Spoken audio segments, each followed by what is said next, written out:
Buonasera, buonasera signorina, አዲስ አበባ ቻው ቻው። እንዴ ብዬ ብቻ ላጣርግ ያልኩ እንዴት አመሻችሁ፣ እንዴት አመሻችሁ፣ እንዴት አመሻችሁ። ሁላችንም ፍቅር በልባችን ይነግስ ዘንድ ፈጣሪያችን ይርዳን። ኃይለ ሥላሴ ቴሌግራም መጡ። ባዶ ነው እምባይ ዝርግፍ ዝርግፍ ዝርግፍ ዝርግፍ ዝርግፍ ዞር ላለው ማሞ በዚህ በኩል አበበ ቢቂላ በዚህ በኩል መሰለህ በሌለበት ቦታ ሁሉ ወገን ይናፍቃል። አቦ ሸማኔ አቦ ሲሉኔ እንዲያውም በተወሰነ ስሎ ሞሽን ያሳይቻቸዋለሁ። እንደዚህ የመኮንን ውጤት እያሉ እንዴት በዚህ ሰዓት ገባ ብሎ መጠየቅ አምላክ ነው። እኔናል ቤቶች ሰፈርተኛ ሁሉ እዚህ ቤት ማነሽ ፈለጉ ቤተክርስቲያን ሄደው ይሆን? እግዚአብሔር ይመስገን፣ ክብር ተመስገን፣ ክብር ምስጋና ለአንተ ይሁን።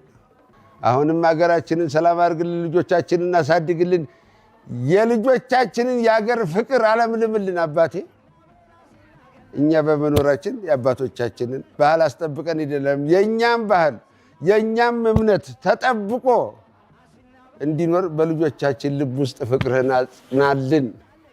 እንኳን አብሮ አደረሰን፣ እንኳን አብሮ አደረሰን። ግቡ ግቡ ግቡ። እሺ እሺ፣ ደርሳችሁ ነው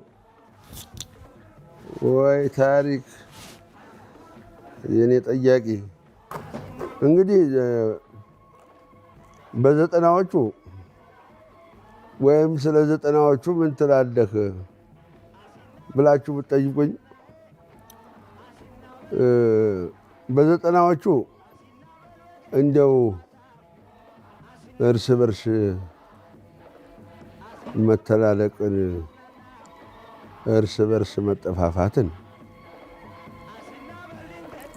እንደው ጎልቶ ያሳየንበት ዘመን ቢኖር ያ ዘመን ነው። ዛሬ ወንድማማችነት፣ እህትማማችነት፣ ፍቅራችን ተልባችን፣ ሰላማችን ለሀገራችን ጠቃሚ መሆኑን የዘነጋንበት እውነቴን እምላችሁ ነው። የተስተማረ ቁጥር እጅግ የበረታበት ግን መደማመጥ የሌለበት ዘመን ሆኖ ነው ያለፈው። እኔ የማውቀው እንግዲህ እውነት እየተነጋገርን እንሂድ ተባባልን።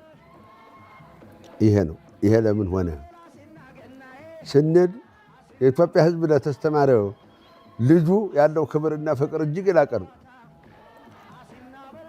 በእውነት ግን የተስተማረው ላስተማረው ገበሬ አባቱ ያለው ፍቅር ምንድን ነው ብለን ስንል ጦስ ነው የሆነው።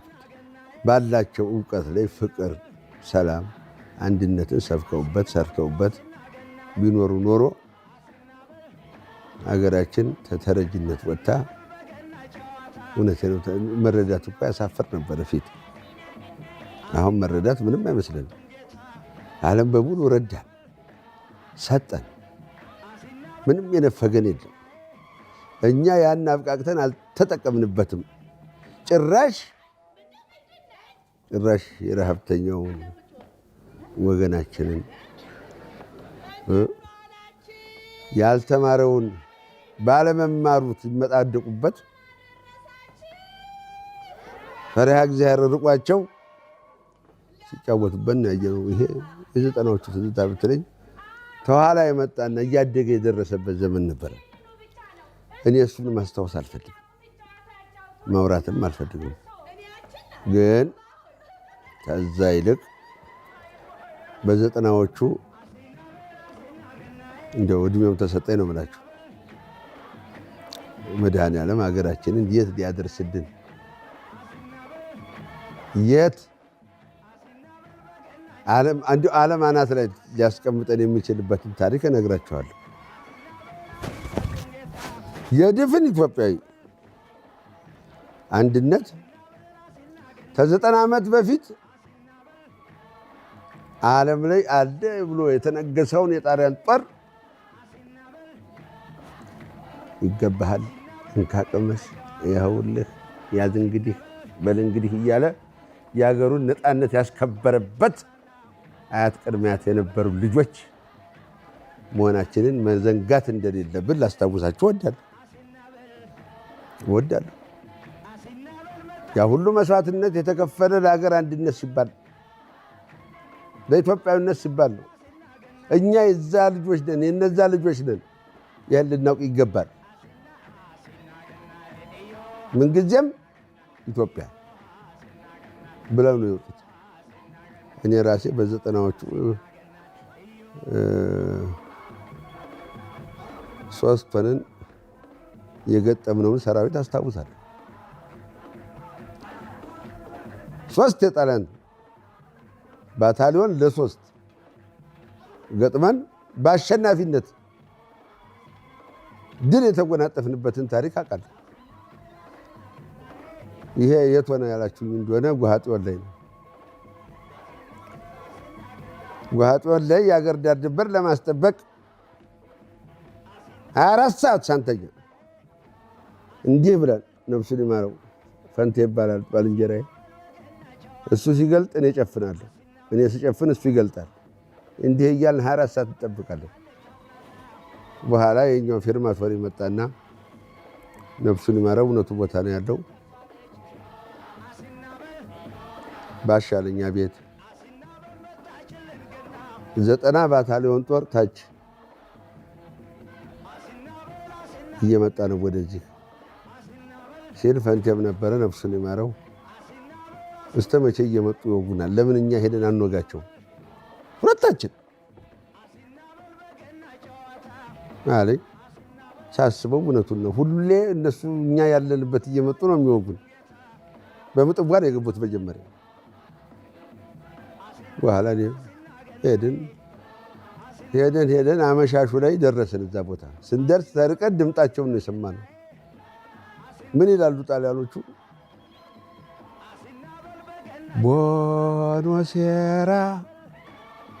ቦኖሴራ ሲኞሪና አዲስ አበባ ቻው ቻው ይላሉ። እንዴት ነው ይሄ ነገር እያልን እየቀረብን እኔ በስኔክ እንዲህ ስኔክ ነው የሚባለው ይሄ በወታደራዊ ቋንቋ ስኔክ ሄጄ እንዲህ ሳይ እኛ ሀገር ላይ ምጣድ ጥደው ፉርኖ እየጠበሱ ቢኖ እየጠጡ የሚጨፍሩ።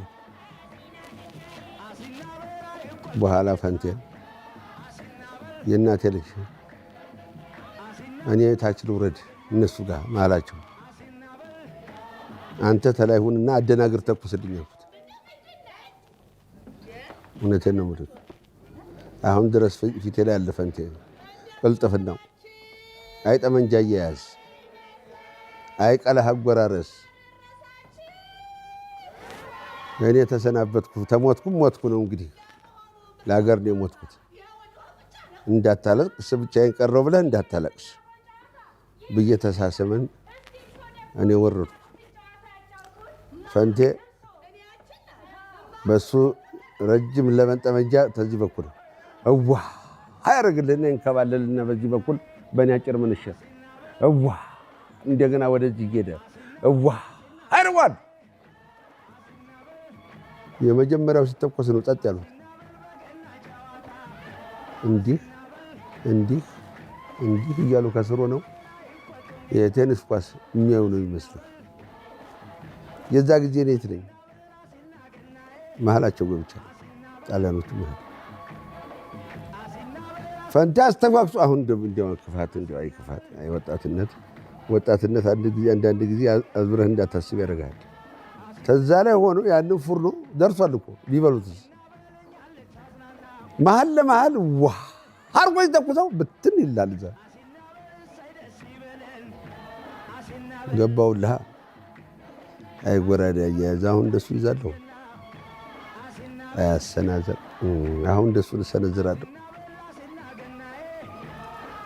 እንዲህ ብዬ ብቻ ላጥ አድርጌ ያልኩ እንዴት አመሻችሁ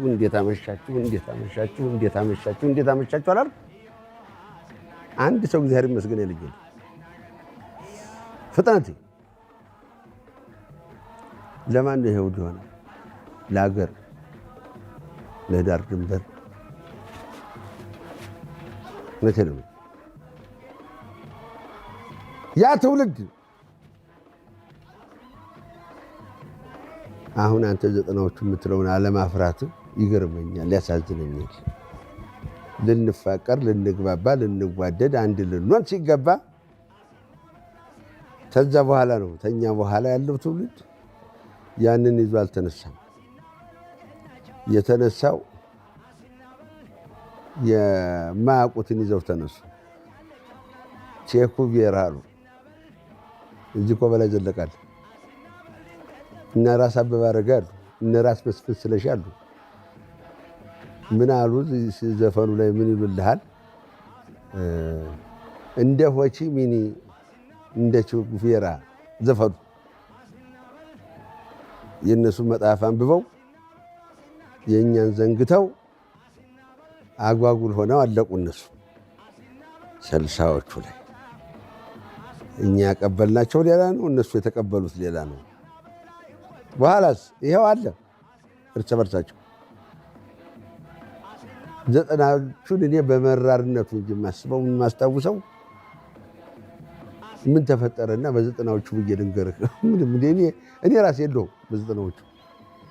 እኔ ራሴ ያለሁት ከ1900 እስካሁን ድረስ ዘጠናዎቹን ዘልዬ ማለት ነው። ገባህ? እና ኢትዮጵያ የጀግኖች ሀገር ነች ስንል እንዲሁ ዝም ብለን አይደለም፣ በምክንያት ነው። አንበሳ ነበረ። ቃኛው ሻለቃ ታዘን ብንሄድ የሰራነውን ታሪክ ዓለም ይናገረዋል። ኮንጎን፣ ሩዋንዳ፣ ቡሩንዲ አያው። ለምን? ፍቅር፣ አንድነት፣ ሰላም ሲኖር መተሳሰብ ይመጣል። አንተ ትብስ አንቺ ትብስ እንባባል። ኢትዮጵያን የሚያህል ሰፊ ሀገር አይደለም። እኛ እኮ ተሰራንበት እኮ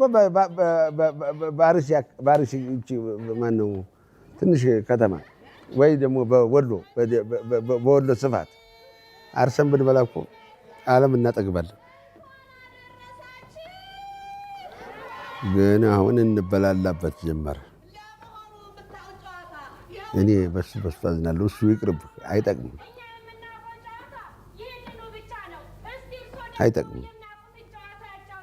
የማይጠቅም ነገር ደግሞ አይጠቅምም። ናና ነገም ተነገ ወዲያም መዝገብ ይዘህና እኔ ታሪኬን አወራሃለሁ፣ ለአንተ ቃል እገባልሃለሁ። ታሪክ እየተጻፈ ይቃም፣ ለልጅ ልጅ ይቀመጥ። ማን ነኝ? ምንድን ነኝ? ከየት መጣሁ? እንዴት መጣሁ? ለምን መጣሁ? ልንሰራ ነው የመጣነው፣ ልናወራ አይደለም። ይሄ ነው ታሪክ።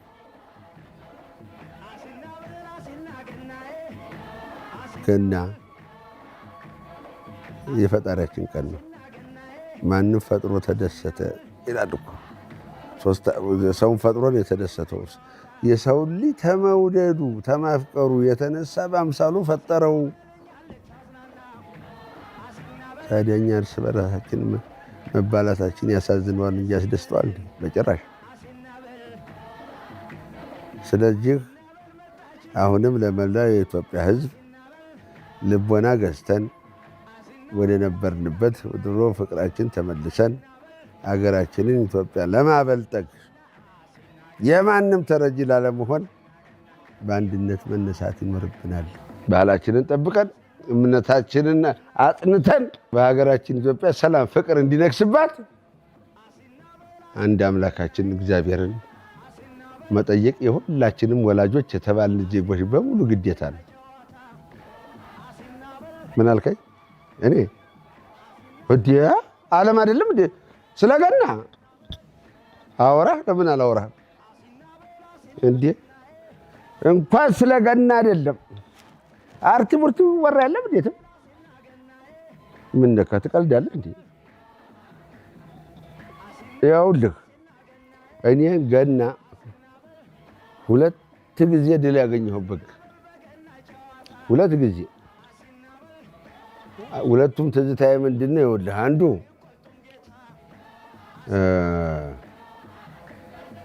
መቼም ወጣት ሳለሁ ልጅም ሳለሁ ለሀገሩ ፍቅርም ነበረኝ። በስፖርት መሳተፍ ስሟን ማስጠራት የሀገራችንን በሊግ ኦፍ ኔሽን የሩጫ ህግ ውስጥ ማስገባት የነበረ ምርጫ ትልቅ ነው። ስለዚህ ወዳደር ነበረ። ባሻዬ ፈለቀ፣ ማሞ ወልዴ፣ አበበ ቢቂላ፣ ዋቢ ብራቱ እንኳን የዛ ጊዜ ትንሽ አመም አድርጎት ቀርቶ ነበር። እሱን ተክቼ እኔ እጀሮጫለሁ። እውነቴን ነው የምልህ። ቀን በማራቶን ድል አግኝተን ሮጠን አሸናፊ ሆን። በነጋታው ደግሞ የጌታችን የመድኃኒታችን የኢየሱስ ክርስቶስ ልደት ነበረ። ፌሽታው ታው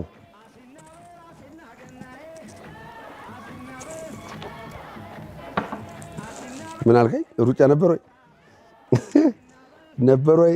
እንዴት አለ ቀልድ እያለ አንተ 42ስ መሰለህ እንዴ? 100 ነበር የምንሮጠው 100። በሀገር ጉዳይ ቀልድ የለም። አልሮጥም ምናምን አይሰራም። 100 ነው። ይኸውልህ እንዴት ሆነ መሰለህ፣ ሁላችንም ድልዳሎ ተሰጠንና ትሄዳላችሁ። የት? ሜልቦርን። ታዲያ ምን ችግር አለ? እንሄዳለን አለ። እሺ ሂዱ ተባለ። ተነገሰ። ጃንሆይ ፈቀዱ። በምንድን የሄድነው? በመርከብ ሄድን። ተዚህ መች ተነሳን? መስከረም 17 እስጢፋኖስ ስለተነሳንና እዛ መች ገባን? ታህሳስ 27 ውድድሩ በ28 ለአንድ ቀን የትሬኒንግ የሰውነት ማሟቂያ ጊዜ እንኳን አልሰጡን። ግን ምን ነበረ? ወኔ፣ አገር ፍቅር፣ የባንዲራ ክብር ስለነበረ አልቸገረንም። ኑ ተባልን፣ ተነሳን፣ ሄድን። እዛ መሃል ካምቦሎጂ ውስጥ ገብተን ቁጭ። ሁሉም መጣለ። እንዳለ ዞር ባይዋል እኮ ነጭ ልሙትልህ፣ ዞር ብል ነጭ። እዛ ውስጥ ያለን ጥቁር ያው ጠይም ነን፣ እነሱ ግን ጥቁር ነው የሚሉን። አበበ፣ ማሞ፣ እኔ፣ ባሻዬ ፈለቀ፣ አራታችን ብቻ። እውነቴን ነው የምልህ፣ ወገን የሚናፍቅህ መሰለህ በሌለበት ቦታ ሁሉ ወገን ይናፍቃል። እንደዛ ዕለት ተከፍቼም አላቅም፣ አዝኜም አላቅም። ሆዴ መታ አለ። አዘንኩም ባይመጣ እዚህ ድረስ ከዛ እዛች ቦታ እኛ አንጎራጎርኩ። እነሱ እኮ ትሬኒንግ ይሰራሉ፣ ጉዳያቸው ነው እንደኛ ለኛ ጉዳይ። ከዛ ምን አልኩኝ? ይሄ እንትን ማነው ስሙ አሁን በቅርብ ዘፍኖታል። ብቻዬን ቁጭ ብዬ ክራሬን ብቃኘው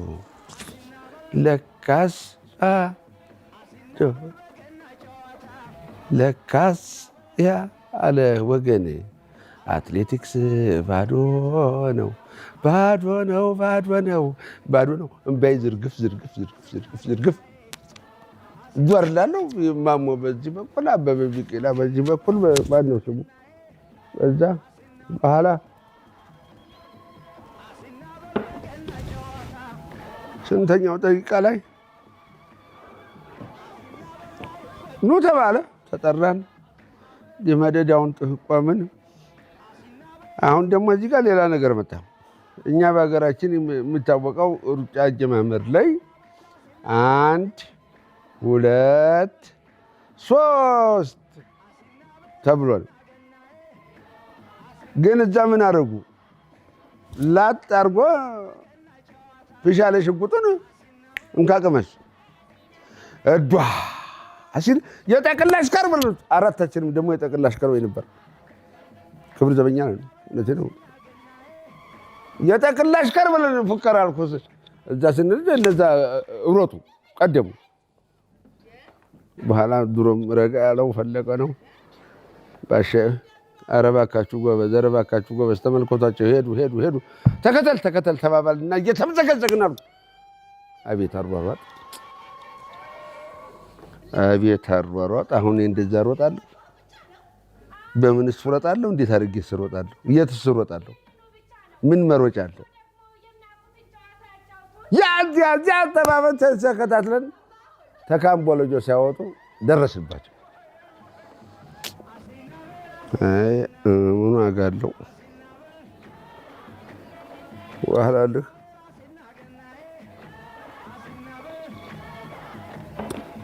እንግዲህ ተነጋግረናል። ፊት ተመነሳታችን በፊት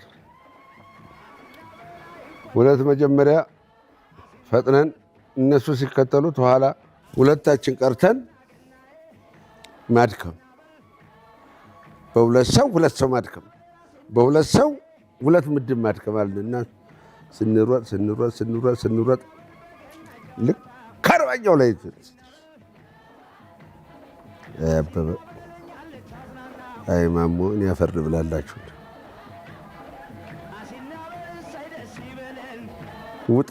ውጣ ተባብለን ወጣን። ግን ባሻዬ ተንትን ወጣ፣ ተውድድር ወጣ። ውጣ ያልነው ለእኛ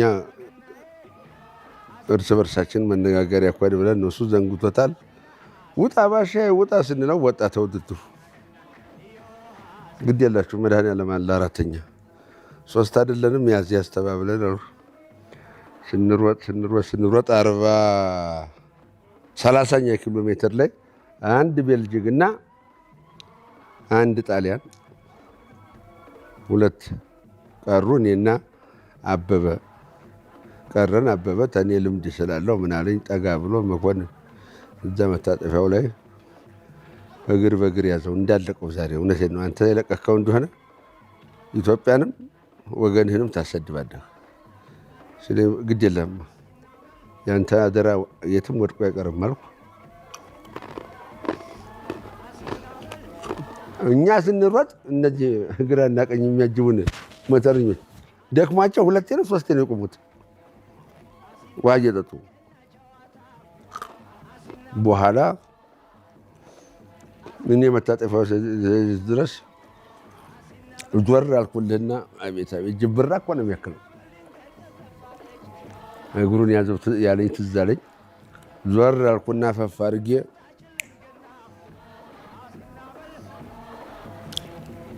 ቀና ብዬ ባይ አበበ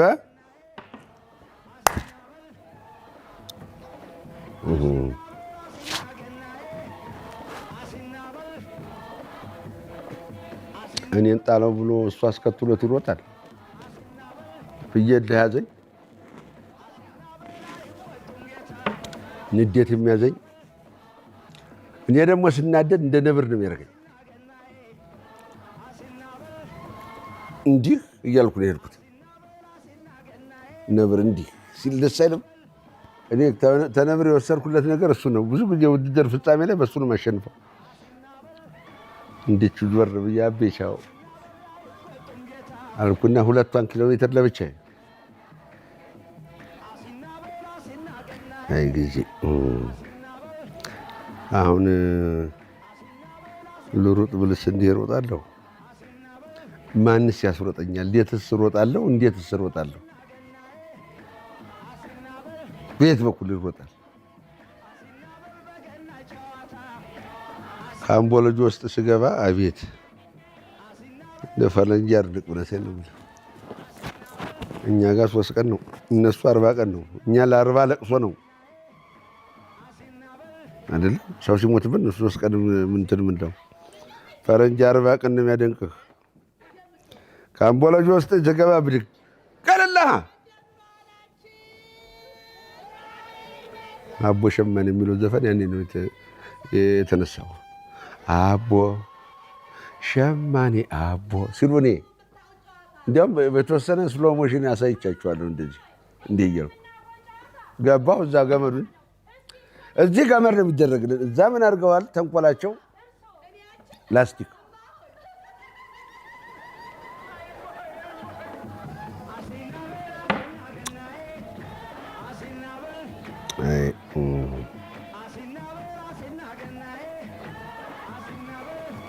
እንዲህ ብዬ አቦ ፈረንጅም አቦ ሸማኔ ይላል። እናንተ ልሙትልህ እንዲህ ብዬ ስገባ አልኩ አቦ ሸማኔ አቦ ጭብጨቦ ፍጥነቴ ደግሞ በዛ ላይ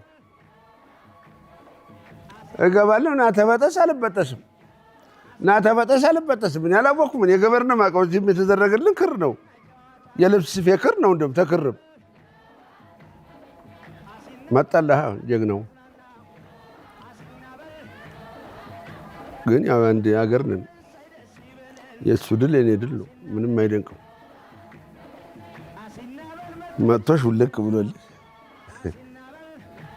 ጥልቅ አለና አንደኛ ወርቅ አበበ ወሰደ። ትንሽ የተቀየምኩት ምንድን ነው እኔን በዛ ዙረ ግባ እንኳ ለማለቱ። ሁለተኛ ያ ፈረንሳይ ከ3 ሰዓት በኋላ መጣ። ሰዎች ናቸው የነገሩን። ሶስተኛ ወጣ። ታዲያ ተዛ በኋላስ በነጋታው ምን ነበረ? ገና። የሀገራችንን ባህል ፈረንጅ ማወቅ አለበት ብለን አራታችንም ጀጠባባችንን ለብሰን በሜልቦርን ከተማ አሲና በል አሲና ገናዬ ዮሃ አሲና ዮሃ አሲና በል የገና ጨዋታ ዮሃ አሲና በል ዮሃ አሲና ገና ይሄን እያልን ስንበር ኃይለ ሥላሴ ቴሌግራም መጡ። የሀገራችንን ባህልና የገና ባህል አከባበርን ለማሳየት በሜልቦርን ያደረጋችሁትን ድል ሰምተናል። ይሄ ደግሞ ለሀገራችሁ ያለንን ፍቅርና ክብር ምን ያህል እንደሆነ የሚገልጥ በመሆኑ የቀዳማዊ አጤ ኃይለ ሥላሴ ንጉሠ ነገሥት መንግስት ደስታውን እጥፍ ድርብ ሆኗል። ለዚህም ምስጋና የምናቀርብ ይሆናል። ከድል በኋላ ስትመለሱ ከኛ የሚጠበቅብንን ነገር እናደርግላችኋለን።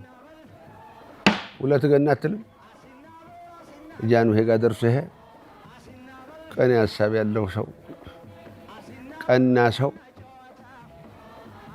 በዲፕሎማቲክነት አይደለም ይሄድ ነው፣ በስፖርት ነው። ግን አገራችንን በማስተዋወቃችን ጃንሆይም ትዝ አላቸው። ከዛ በኋላ ተጠራን፣ ሄድን፣ እሳቸውም ጋር ገባን። ሁልጊዜ በገና ጊዜ ሄድላችሁ እንዲከበር አሉ። መድኃኔዓለም ደግ ነው መቼም የሰው ሀሳብና ምኞት። እኔም አንድ ላይ ሳናከብረው ነበረ። የጌታ ፈቃድ ሆነው ይኸው ዛሬ አርት ቴሌቪዥን የሚባለው ጠራኝና እስቲ የድሮ ትዝታህንና የገናን በዓል አከባበር ግለጥና ጫውተን አለ። ትዝ ያለኝ እኔ ያን ነው። እውነቴን ነው የምልህ። እንዲህ አይነት ቁም ነገረኛ ቴሌቪዥንም ጣቢያ አለ። አዎ ማን ባህል ያውቃል? ማን አገሩን ያውቃል? ማን ለልጆቻችን የሀገር ፍቅር እንዴት እናስተምር ብሎ የሚቆረቆር ጣቢያ ይቻለው። እውነቴን ነው። አርቲስት ቴሌቪዥን አሁን ዛሬ ስትነግሩኝ እውነቴን ነው። ቀብር ሁሉ ነበረብኝ። ያውም የወዳጄ ልጃይ ተክለማርያም ቀብር ነበረ። እሳቸውን ሁሉ ጥዬ ነው የመጣሁት። ለምን ለሀገራችንን የሀገራችንን ፍቅር ብናወራ ለልጆቻችን የሀገራችንን ሀብቷን ንብረቷን ጠጋዋን ብንነግራቸው ለሀገር የሚቆረቆሩ ልጆች ይሆናሉ ብዬ በምን ልናገር ስል አርቲስት ቴሌቪዥን እና መኮንን እና እዚህ እኔ ጋር ትናገራለህ ብሎ ጠራኝ። መድኃኔዓለም ደግሞ በዕለተ ቀኑ በገና እውነቴ ነው። ዛሬ እኔም ገና ነው፣ ልደቴ ነው። ሜልቦርን ላይ ከባልንጀሮቼ ጋር የፈጠምኩትን ድል ያበሰርኩበትም ቀን ነው።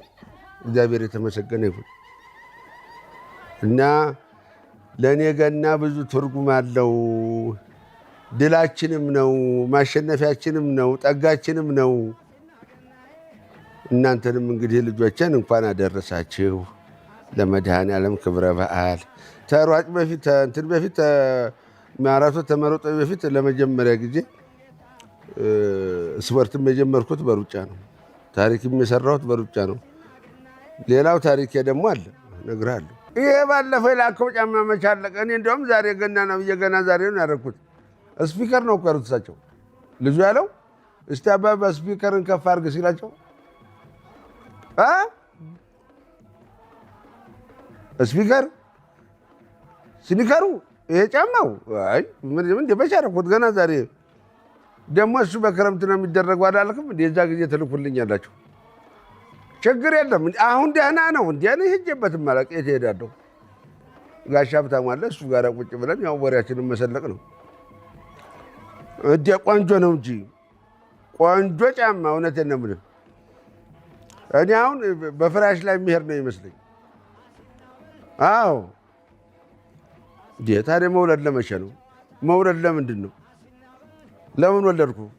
ይህን እንድታደርግ እኮ ነው። እኔ አድርጌው አልነበር እንዴ? በቃ እግዚአብሔር ይመስገን ወጋየው፣ በአንተ ወጋየው። በተስተማሪነትህም ጊዜ ታስመሰግነኝ ነበረ። እውነቴን ነው የምልህ። አሁንም ለብሻ አጊጬ ያየኝ ሰው ሁሉ ልጅ እንደሱ ነው ይለኛል። እውነቴን ነው። አንተም ተመሰግንክ። ሁሉም የሥራውን ነው የሚያገኘው። መርቄሃለሁ ልጄ፣ መርቄሃለሁ። ልሙትልህ። አባትና እናቱን መስሎ የተዋለደ ልጅ ይመረቃል። አዋ ምርቃቱንም ፈጣሪ ይሰማል። አዎ በምርቃቱ አይዞህ ምን እመርቅሃለሁ፣ ነጋ ጠባ እመርቅሃለሁ። አዎ ግን አንተ ምንድን ነው የሰው ሀቅ እንዳትነካ፣ የሰው ላብ እንዳትበላ፣ ሰው እንዳያለቅስብህ አደራ የምልህ ይሄንን ብቻ ነው። ተዚህ ነጣ ትሆንክ አትጠራጠር። ሁሌም ተኔ በላይ ትኖራለህ። ልሙትልህ። እሺ እኔ ልጅ እሺ። እትንም እንኳን አደረሰሽ ብላት፣ ያው መደወሉ አይቀርም። አዎ ተዋ፣ ትቆጣ። እሷ ብትቆጣ የምታመጣለች። ድሃ ቢቆጣ መንገድ ያፈጥናል አሉ። ሌላ ምንም አያደርግም። ልሙትልህ። እንደ ልጅ አይደለች እንደ እሱማ መቼስ ምን ይደረጋል? ስማ እሷ እርግማን እንደ ፍየል የተስማማት ነች። እኔ ደግሞ አልራገም። እንዴ ነው መርቃት። አታኩርፋት። እህት ነች። በሰው ሀገር ነው ያላችሁት። ምን ነካ? የለም ኩርፊያ። እህት አይቆረፍም። እሷ ፈርዶባት እኮ አልኩ። በቃ እሷ ፈርዶባት ነው። ተዋት በቃ። እሺ ማታ ደውል። አዎ እሺ እሺ። ቻው። እግዚአብሔር ይመስገን። ምን እልሃለሁ ሌላ? አሁንም ይመስገን ነው። ያንተ ገንዘብ ይመስገን ነው። በቃ በኋላ ጨዋታዬን አቋረጥኳቸው። የዛ ጊዜ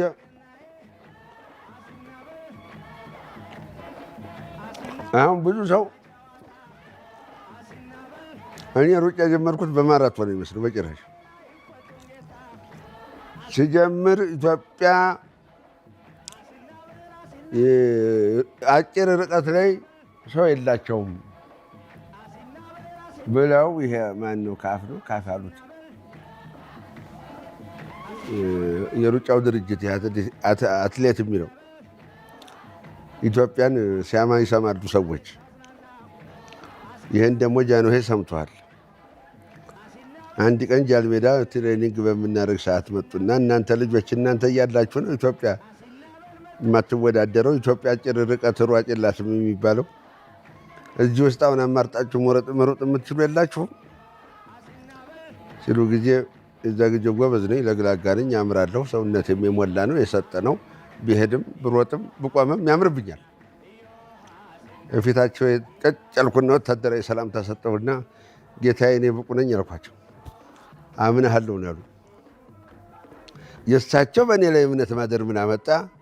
ትኩረቴን በሙሉ ስፖርት ላይ እንዳደረግ አደረገ። በኋላ በመቶ ሜትር ውድድር ላይ ኢትዮጵያም ሰው አላት ተባለ። እንዲህ ተደረደርን። ሄልሲንኪ የምትባል ከተማ ነው የሮጥነው። መቼም ብርዱን አልነግራችሁም ለእናንተ። ብርድ በዓይኔ አይቻለሁ። እንዲህ በዓይኔ ብርዱም አይቶኛል፣ እኔም አይቼዋለሁ። እንዲህ ሽምቅቅ አድርጎኛል። ግን አደራለ የሀገር አደራለ። ገባንና በቁንጣችን ቆምን። ላጠርጎ ብቻ ቡዋ ሲል እኔ ገብቻለሁ። እነዚህ ነው ላይ ለምን አሞቴን ኮምጨጭ አድርጌ ነው የሮጥኩት። ብቻዬን አልሮጥኩም፣ ፈጣሪን አስከትዬ ነው የሮጥኩት። ሲተኮስ ገባሁ ነው። እንዲያውም ቀሪዎቹን ዞሬ ነው ያየኋቸው እስኪገቡ ድረስ። ከዛ ዛሬ የኔ ታሪክ የኔ ዝና ይወራል ዓለም ላይ ስል እነዛ መቼም ነጮች አይደሉ። የኔ ውጤት ሲመጣ ዲስኳሊፋይ። እንዴት የሰው ልጅ እንደዚህ አይበርም? ንፋስ ራሱ እንደዚህ አይሄድም። እንዴት አድርጎ በዚህ ፍጥነት? ሌላው አላየነውም። በዚህ ተናደው ተበሳጨው። ከዛ በኋላ ነው ወደ ማራቶን የገባሁት። ለምን? ቀስ በቀስ የሰው ልጅ ቀስ በቀስ ነው የሚሄደው። ነገሩ እየገባው ሲሄድ እየኖረበት በኑሮ ውስጥ እየተረዳ ሲሄድ በዝናና በወሬ ከሚያውቀው የተሻለ ልምድ ስለሚኖረው መንገዱን የመቀየስ እኔ ደግሞ በዚህ ከዱሮም ልበ ብርሃን ነኝ። አሁንም ግን ተማጋ አልስማማም። ታለም አትሌቲክስ እንትን ጋር አልስማማም። ብዙ ጋዜጠኞች ሄደው ሁሉ ጠይቀዋል። እዛ የመኮንን ውጤት እያሉ አንድ ያሳያቸው ሰው የለም። አንድ እኔና እሱ ብቻ ነው የምናውቀው። ማራቶንን በአንድ 15 ገብቼዋለሁ። ያኛውን እንዲያውም በ0-0 ነው የገባሁት።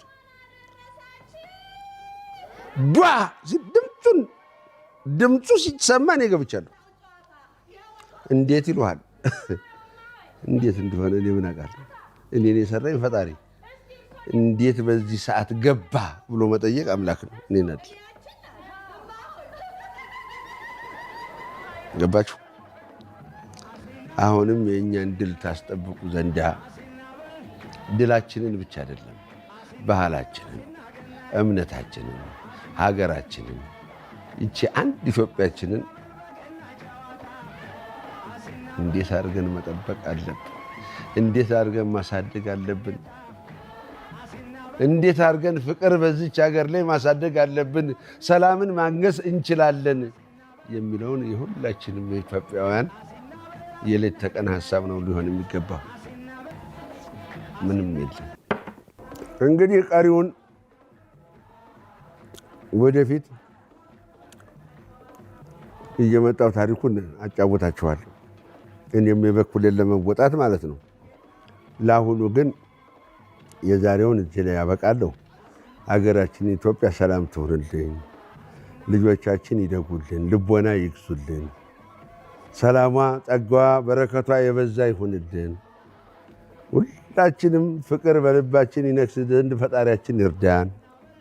ከግጭት ከጦርነት ምንም የሚተርፍ ነገር የለምና ሁላችንም ለሰላም በአንድነት እንቁም፣ በአንድነት እንጸልይ። ይሄን ልቦና ፈጣሪያችን ለሁላችንም ይስጠን። ሀገራችን ኢትዮጵያ ይጠብቅልን፣ ከክፉ ነገር ይሰውርልን። ለሽማግሌዎችም አይጠገብምና አሁንም እድሜውን ይስጠን። ላሉት 100-150 ለእኔ ግድ የለም። እኔ ከዚህ በላይ ብዙም አልጠይቅም።